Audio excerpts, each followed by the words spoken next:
વડોદરાની એમએસ યુનિવર્સિટીએ ડાયાબિટીસના ક્ષેત્રમાં એક ઐતિહાસિક સિદ્ધિ મેળવી સંશોધકોએ જૂના તાંબામાંથી એવી ટેકનોલોજી બનાવી કે જે હવે ગ્લુકોઝની તપાસને અત્યંત સસ્તી અને સરળ બનાવી દેશે।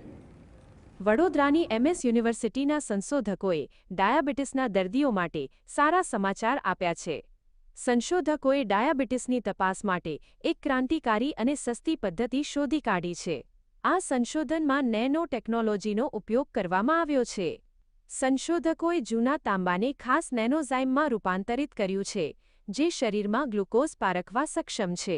અમે અત્યારે એક બાયોસેન્સર ડેવલપ કર્યું છે કે જેમાંથી આપણે ખાલી એક સિમ્પલ કલર ચેન્જથી ડાયાબિટીસ છે કે નહીં એ આપણે ડિટેક્ટ કરી શકીએ છીએ। તો એની માટે એક નેનો કોપર, આપણે સિમ્પલ તાંબુ જેને કહીએ કોપર, એમાંથી અમે નેનો પાર્ટિકલ્સ કે નેનો કમ્પોઝિટ બનાવ્યું છે, જેને અમે નેનો એન્ઝાઇમ કહીએ છીએ, અને એનાથી આપણે ग्लूकोज सेंस के ग्लूकोज डिटेक्ट कर सकें। ये टेक्निक बेसिकली हम विजुअली जान सकते हैं विदाउट एनी इंस्ट्रूमेंटल फैसिलिटी।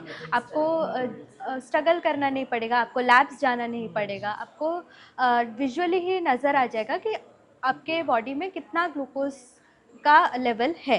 एक में 300।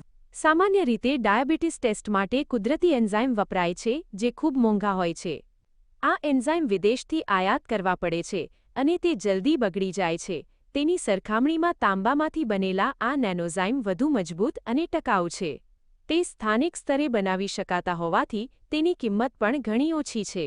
એટલે અમારા યુનિવર્સિટીમાં અને અમારા ડિપાર્ટમેન્ટમાં ઘણી બધી ફેસિલિટીઝ આના માટે, કારણ કે આ બધા રિસર્ચ માટે ઘણું બધું સોફિસ્ટિકેટેડ અને કોસ્ટલી ઇન્સ્ટ્રુમેન્ટ્સની જરૂર પડે, જે અમારા ડિપાર્ટમેન્ટમાં ઘણી બધી ફેસિલિટી છે। અને અમને આ બધા કામ માટે ઘણું બધું ગવર્મેન્ટ ફંડિંગ, કુચ કોસ્ટ, GSBTM, DAE, SERB, આ બધી ફંડ, ANRF, આ બધી ફંડિંગ એજન્સીમાંથી અમને એના માટે ફંડ્સ મળે છે।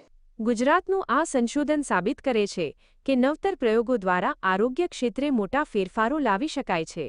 આ ટેકનોલોજી લાખો લોકો માટે વરદાનરૂપ સાબિત થશે।